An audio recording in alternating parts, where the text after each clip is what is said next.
Right, today we're going to talk about sharpening your chain.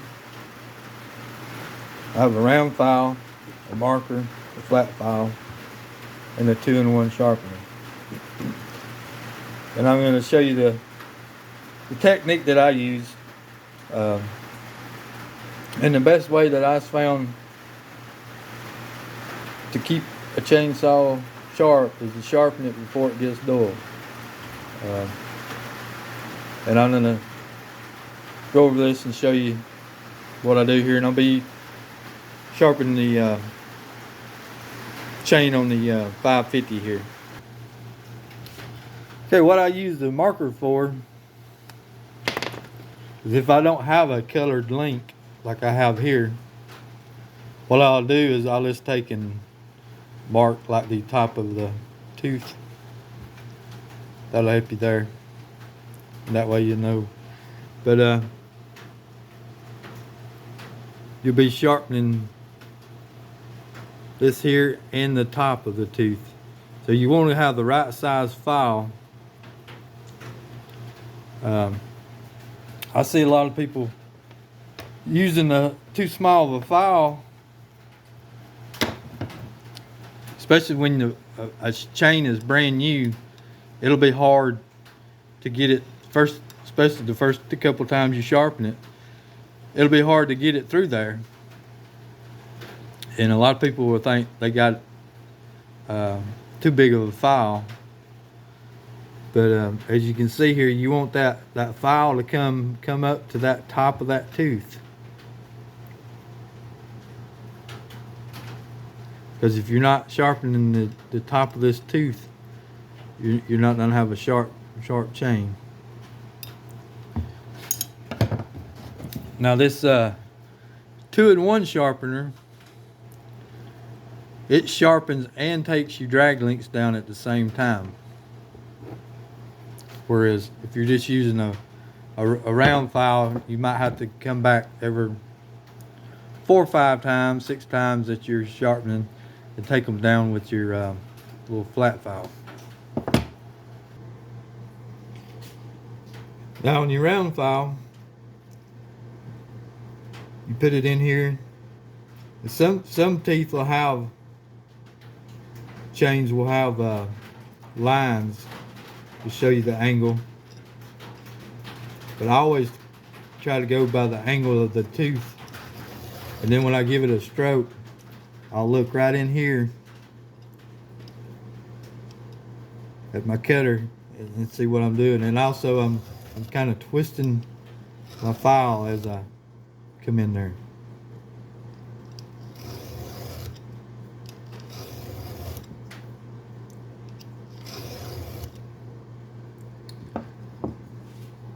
And I'll watch that right there and see how sharp I'm getting it. I'm hoping that's showing up. But you have a cutting edge right here.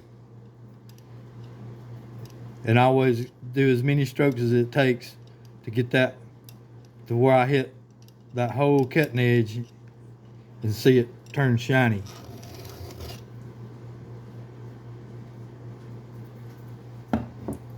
And then if you're sharpening,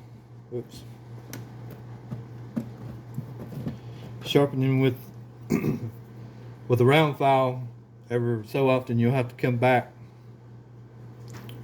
with a flat file and hit your drags here.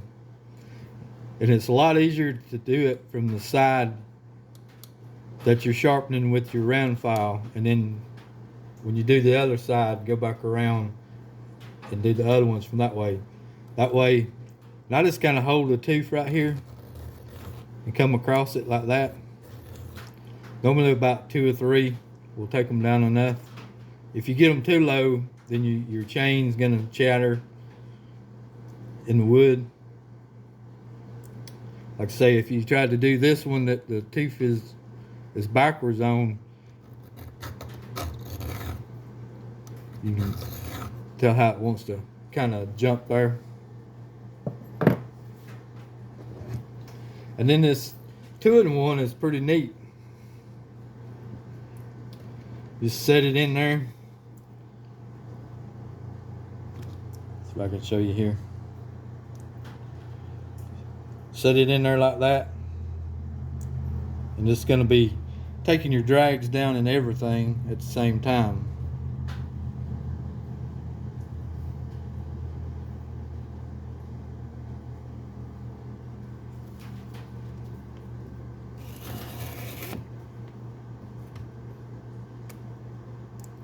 Takes a little bit of getting used to this, but once you figure it out, it's pretty straightforward.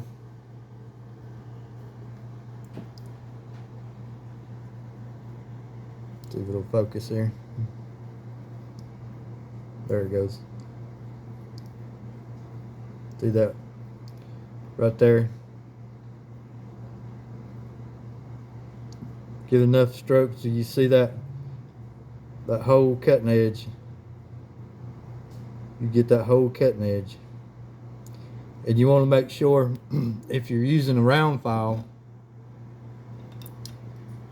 that you get it and you're kind of going straight, so you're getting the top of the tooth.